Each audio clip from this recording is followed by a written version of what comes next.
2000년 전에 하나님의 아들이 여러분과 나와 똑같은 인간의 모습을 입고 오셔서 영생에 대하여 말씀하신 것을 내가 들을 수가 있습니다. 그런데 그 영생에 관한 말씀은 성경에만 기록되어 있어요. 성경은 거룩한 책, 거룩한 자들이 읽어야 될 책, 성경이라. 다르게 표현하면 자연인은 읽어도 아무 효용 가치가 없는 그런 책이란 말입니다. 이 하나님 말씀을 읽어보고 내가 누구인가를 올바로 알아야 됩니다. 하나님의 거룩한 생명호흡이 들어가지 않은 사람은 성경을 가지고 다니고 읽고 필서도 하고 하지만은 그들에게는 영생이라는 것이 허락지 않았어요. 그걸 어떻게 아느냐? 구약에서는 선지자들이 천사들의 지시를 따라서 계속 외치잖아요. 성령의 감동으로 개입받은 계시를 증거하는데 그 믿나요? 누가 안 믿지? 그 믿는 사람은 따로 있다는 거예요. 그게 나이가 어리든 나이가 많든 남자든 여자든 상관없이 믿는 사람은 따로 있다. 그런 내용들을 성경은 자세히 기록해 놓습니다. 그러니까 창세기 1장에서부터 요한계시록 22장까지 선을 다 쫙 그어놓으면 그게 무슨 선이냐? 생명선이다. 영원한 생명, 영생의 선을 그어놓으면 그 영생의 선 위에 있는 사람과 영생의 선 밑에 있는 사람과 이게 딱 갈라진다는 얘기예요. 그걸 성경은 거룩이라고 그래요. 거룩. 그럼 누가 영생의 선 위에 존재하고 누가 영생의 선 아래에 존재하느냐? 그걸 내가 알아야 될 거 아닙니까? 영생의 선 위에 존재하는 사람은 태어날 때, 어머니 태했을 때에 이미 하나님이 덮으셨다. 간섭하셨다. 그래서 하나님이 그에게 복 주셨다. 여러 가지 말로 표현하지요. 그래서 성경에서 복 주셨다는 말은 하나님 아버지께서 우주 만물을 창조하신 하나님 아버지께서 구체적으로 간섭하셨다는 뜻이에요. 내가 올바로 잘 알아야 됩니다. 철학에서 말하는 복과 하나님 말씀, 성경에서 말씀하는 복은 전혀 달라요. 그래서 사도 바울은 철학은 헛된 속임수로 노략질하기 위해서 만든 사탄 마귀가 만든 학문이라는 얘기예요. 그건 그리스도를 따른 게 아니라라고 해요. 그리스도를 따른 게 아니라 뭐예요? 그거는 영생이 없는 거짓 이론이란 말이에요. 과학도 마찬가지잖아요. 과학도 눈에 안 보이는 것은 믿지 못하잖아요. 보이는 거야죠. 그러니 육신적인 것만 얘기한다는 거예요. 이게 과학을 말하는 사람하고는 반론을 피하라. 아들된 드모데에게 보낸 편지에서 밝히잖아요. 과학을 가지고 논하는 사람은, 그런 사람은 믿음에 관해서는 정도를 벗어났다. 그런 사람은 쉽게 말하면 하나님이 그어놓으신 영생의 라인 아래에 떨어져 있는 사람이라는 거예요. 그러니까 하나님이 그어놓으신 그 영생의 라인 위에는 하나님의 생명호흡이 들어간 자들에게 속한 것이고, 영생의 라인 아래는 그건 하늘 아래 철학과 과학의 지식을 가르치는 거예요. 그걸 버리라는 거예요. 과거에 사도 바울은 가말리엘 교부사 밑에서 얼마나 공부를 많이 했습니까? 몇 개국을 할 만큼 공부를 많이 한 장래가 촉망되는 젊은이였는데 그걸 깨닫지 못했잖아요. 어느 때였어요? 혼적인 사람이었을 때, 하나의 살아있는 혼이 되었을 때는 사울이었을 때죠. 그때는 몰랐어요, 이걸. 그러니까 가진 악행은 다 저질렀는데 부활하신 예수님을 만나고 나서 그의 명령을 또 통해서 치과에 가서 성령 받고 나니까 눈이 열리고 하나님의 말씀을 깨닫게 되는 그런 모습을 우리가 바울서신에서 볼 수 있잖아요. 그래서 하나님의 아들이 이 땅에 오셔서 하신 말씀이 뭐냐? 영생은 이것이니, 영생의 라인을 딱 그어놓잖아요. 영생은 이것이니, 곧 사람들이 유일하신 참 하나님 아버지와 아버지께서 보내신 예수 그리스도를 아는 것이라.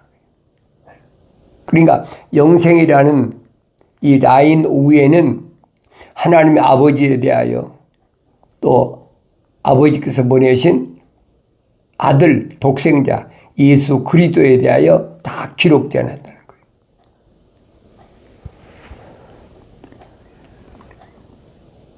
그 사람들은 하나님의 형상과 모습들을 닮아야 되니까 책망받고 돌이켜서 성령 받음으로 완성된다는 거예요. 그래서 하나님의 아들이 사도들을 지게 가실 때, 제자들을 지게 가실 때 너는 세상의 빛이라. 하늘 아래 빛이 아니라 하늘 위에 있는 빛이라. 하나님 말씀을 올바로 깨달으려면 성령 받아야 돼요.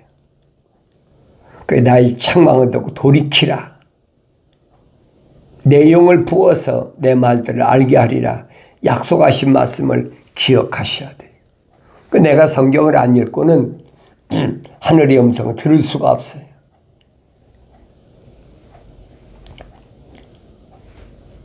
너희는 주의 책을 찾아서 자세히 읽어보라. 명령이잖아요. 너희는 주의 책을 찾아서 자세히 읽어보라. 이것들은 하나도 부족한 것이나 빠진 것이 없다. 다 자기 짝이 이루어졌고 하나님이 입이 명령하셨으며 하나님 영이 모으셨다. 그게 거룩한 하나님의 책이.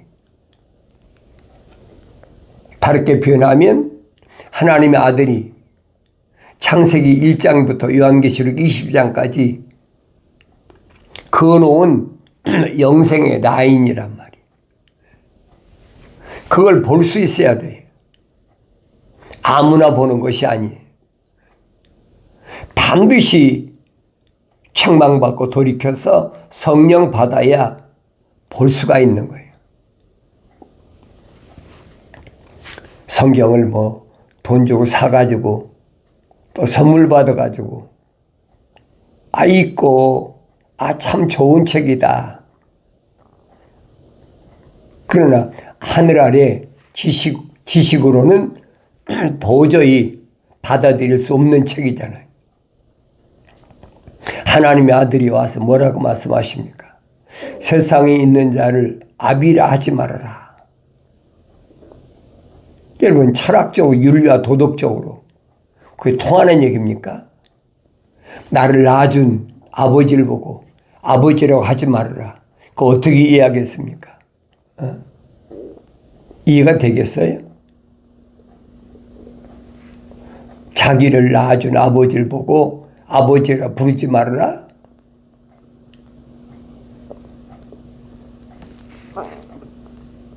자연인은 깨닫지 못해요. 왜? 성령 받을 수 없으니까. 그러니까 얼버무리고 대충 그냥 지나가 버리는 거예요. 그러고서 뭐라고 합니까? 그분은 성령으로 오신 분이니까 그렇게 말씀하신 것이다.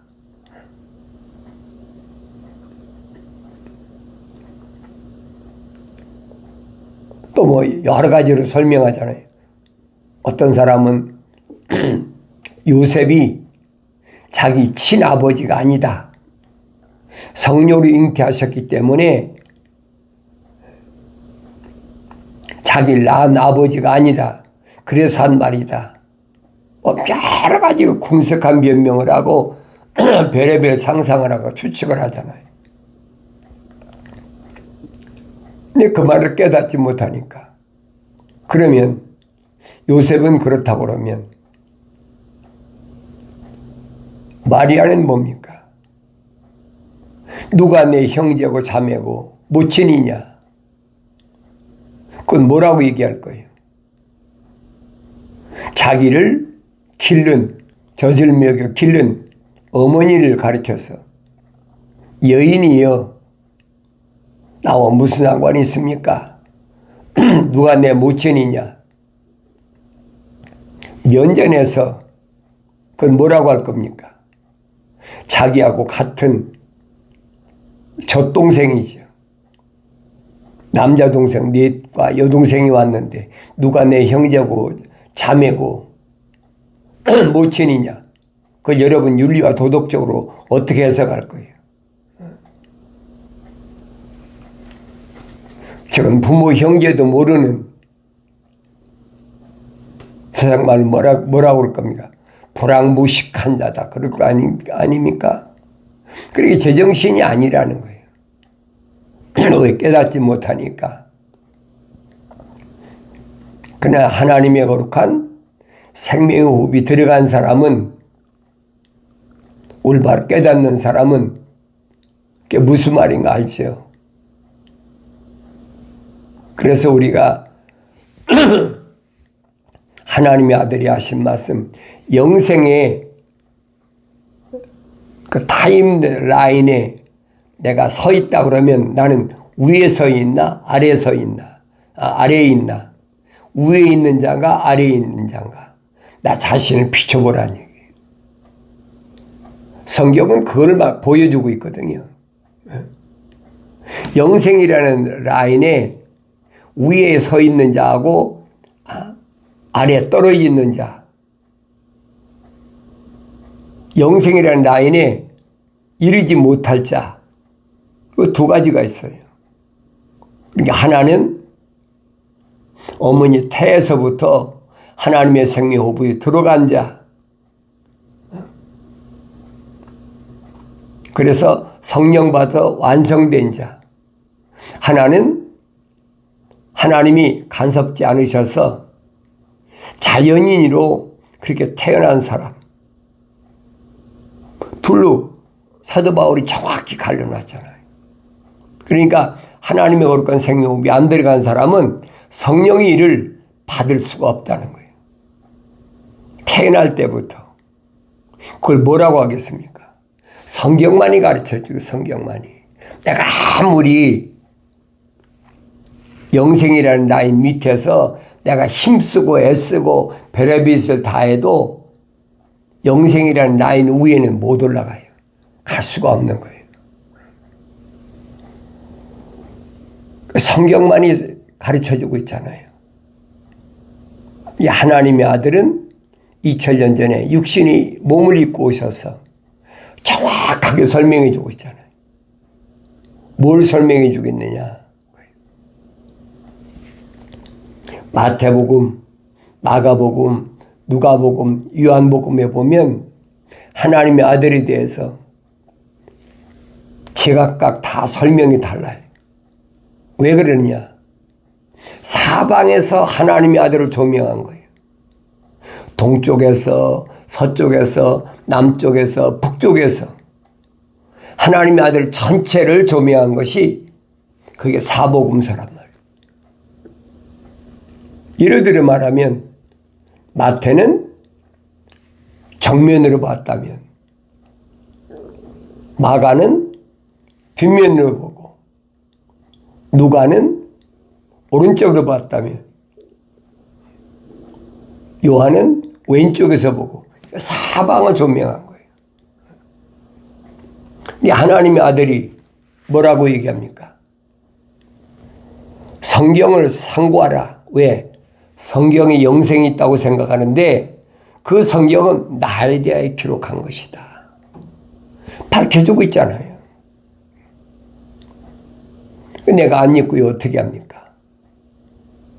내가 읽어도 성령 받고 읽어야 알 수 있다.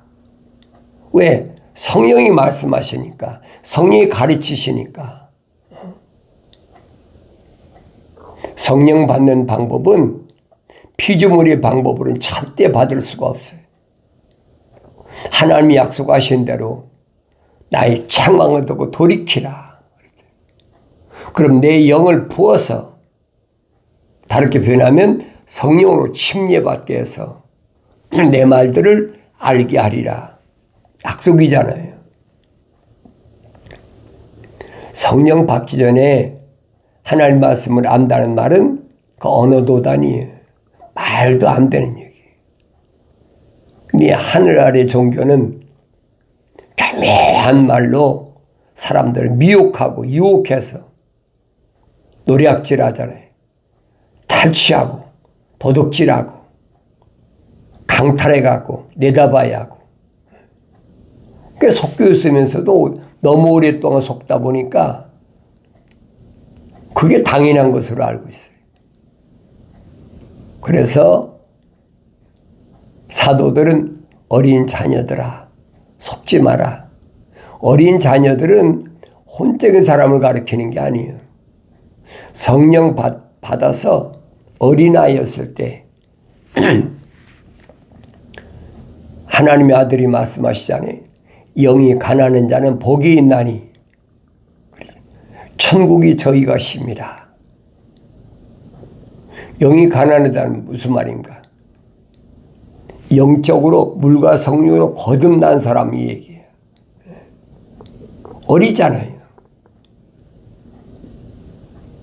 그 사람은 복이 있다. 하나님이 덮으셨다. 간섭하셨다는 거예요. 그래서 천국의 주인이라는 겁니다. 천국이 저희 것이라. 근데 주님이 이렇게 말씀하셔도 그걸 알아들을 수가 있습니까? 유대인들 한둘 앉혀놓고 얘기한 것도 아니잖아요. 엄청난 무리가 왔을 때 뭘 보고? 기적을 보고. 분명히 말씀하시잖아요. 난 기적을 행해서 너희를 하여금 돈이나 받고 그러려고 온 것이 아니라는 거예요. 태어날 때부터 하나님의 거룩한 생명으로 조성된 사람을 선택하기 위해서 내가 왔다는 얘기예요. 그로 하여금 성령 받게 하기 위해서 하나님의 아들이 십자가에 못 박혀 죽으셔서 물과 피를 다 쏟으심으로 인해서 제사함 받는다. 그러면 그 사람이 회개하고 성령 받는다는 거예요. 침례하니 외치는 게 뭡니까? 회개하라. 천국이 가까웠느니라. 전부 회개하라. 회개하라. 돌아서라. 아무나 해당되는 게 아니잖아요. 구약에서는 내 백성아 내게로 돌아오라. 돌이키라. 선지자를 통해서 계속 증거됐다면 침례 요한은 회개하라고 했죠. 회개하라. 천국이 가까웠다. 이런 말씀은 태어날 때부터 하나님의 거룩한 생명호흡이 안 들어간 사람은 해당이 안 돼요. 사도 바울이 정확하게 말씀하고 있잖아요. 자연인은 하나님의 영의 일들을 받아들이지 않는다. 받을 수가 없다는 거죠. 그 말씀은 창세기 1장에 하나님께서 사람을 창조하실 때 뭐라고 약속하셨느냐? 우리 형상과 모습들대로 사람을 창조하자. 그랬잖아요. 우리 형상과 모습들대로 사람을 창조하자. 그래서 그들로 하여금 다스리게 하자. 하나님이 창조하신 물과 땅으로 인하여 창조된 것들 있잖아요. 공중의 새, 땅 위에 짐승, 기어다니는 것, 물속의 고기, 이것들을 다스리게 하자. 하나님이 그 계획이시거든요. 그래서 우리 형상과 모습들대로 사람을 창조하자. 그 모습들, 형상을 닮은 사람이 모습들을 닮으면 완성되는 거예요. 그러니까 첫사람 아담은 혼적인 사람이었어요. 형상만 닮은 사람이었어요. 그런데 마지막 아담은 하나님의 아들은 영적인 분이란 말이에요. 그러니까 사도 바울이 설명하잖아요. 우리가 첫사람 아담처럼 혼적인 몸을 입었다면 마지막 아담인 예수처럼 영적인 몸도 입어야 된다. 예수가 영적인 몸을 입고 태어난 게 아니잖아요. 마태복음 1장, 마가복음 1장, 누가복음 1장, 요한복음 1장, 사복음의 1장만 읽어도 예수가 누군지를 알아요. 그 영생이 뭔가를 알게 된다는 얘기예요. 남의 말만 듣고 다른 사람이 속이면 그런 줄 알지 어떡합니까? 마치 코를 꿰서 끌려가는 송아지처럼 짐승을 만들어 버리는 거예요. 죽게 일시켜가지고 탈취하고 도적질하고 누가 그럽니까? 루시퍼가요. 마귀가. 내가 눈이 열려져야 보이지 그렇지 않으면 안 보여요. 하나님의 말씀을 통한 하나님의 거룩한 뜻이 나에게 뭘 말씀하는지를 내가 깨달아야 된다.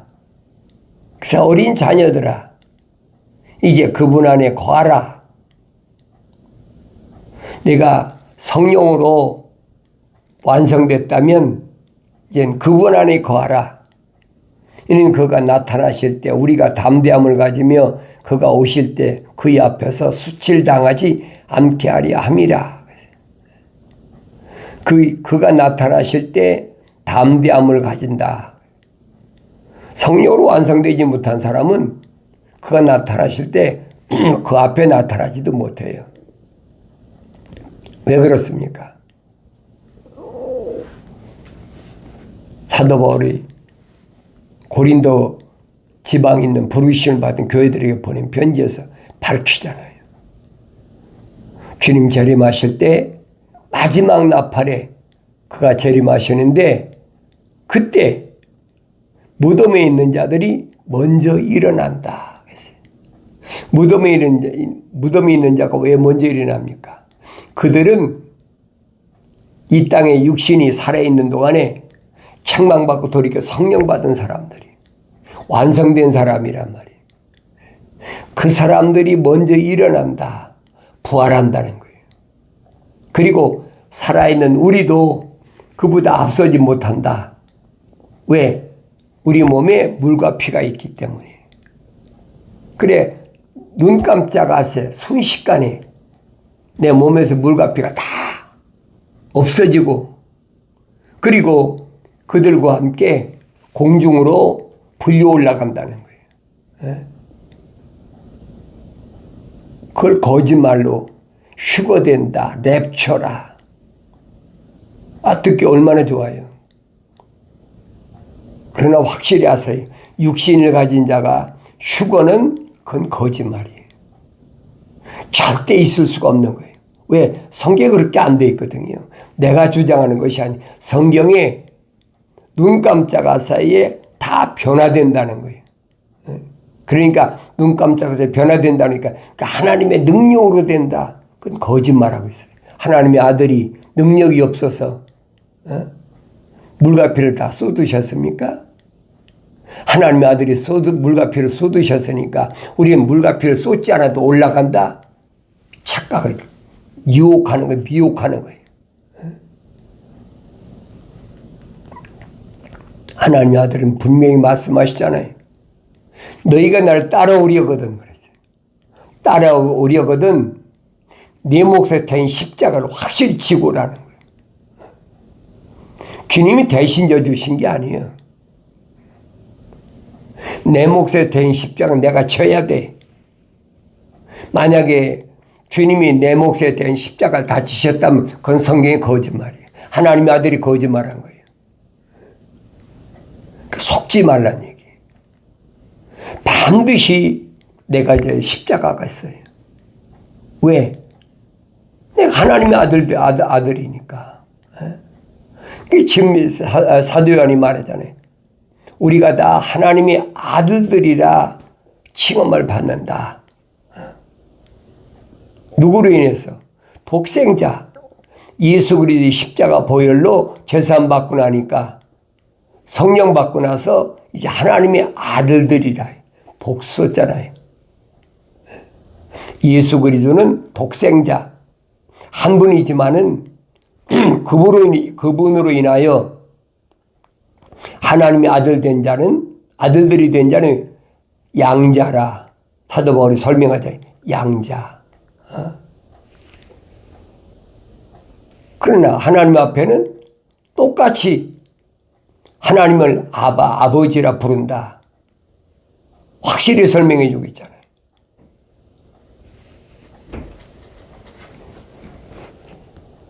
그러면서 주님은 약속하셨어요. 이기는 자는 하나님의 보좌에 내가 앉은 것처럼 그도 하나님 보좌에 앉게 해준다. 약속이잖아요. 누구만? 하나님의 아들들이 된 자에게. 그래서 이것을 첫째 부활이라. 첫째 부활. 아무나 부활하는 게 아니에요. 첫째 부활은 사람이 죽으면 다 무덤에서 나팔 소리를 통해서 부활하는데 첫째 부활과 마지막 부활이 있어요. 그러니까 첫째 부활은 주님이 약속하신 게 뭐예요? 선을 행한 자는 생명에 부활한다. 영생에 부활한다는 거예요. 그 선을 행한 자가 누굽니까? 하나님의 약속만 믿고 하나님 명령에 순종한 사람은 첫째 부활에 참여한다는 거예요. 그 주님 재림하실 때지. 그 나머지는 천년이 찰 때까지 무덤에서 부활하지 못한다는 거예요. 천년이 차서 주님이 천년 왕국에서 만왕의 왕으로서의 왕권을 누린 후에 그때 마지막 부활은 그래서 마지막 부활은 뭐예요? 저주의 부활이다. 그치? 저주의 부활이다. 그 사람들은 하나님의 약속을 믿지 못하고 하나님 명령에 불순종한 사람들. 자연인에 해당이 안 돼요. 이게 요한계시록 그랬잖아요. 자연인은 다시 말하면 하늘나라 생명책에 이름이 기록되지 않은 사람은 다 이왕 불못을 집어 던져버리는 거예요. 이 성경에서 말씀하고 있는 거룩한 자는 하나님의 거룩한 생명으로 조성된 자, 그리고 성령으로 완성된 자, 거룩한 영생의 타임라인에 올라선 자를 가리키는 거예요. 내가 성령 받음으로 하나님 말씀을 올바로 깨닫는 복된 은혜가 있기를 바랍니다.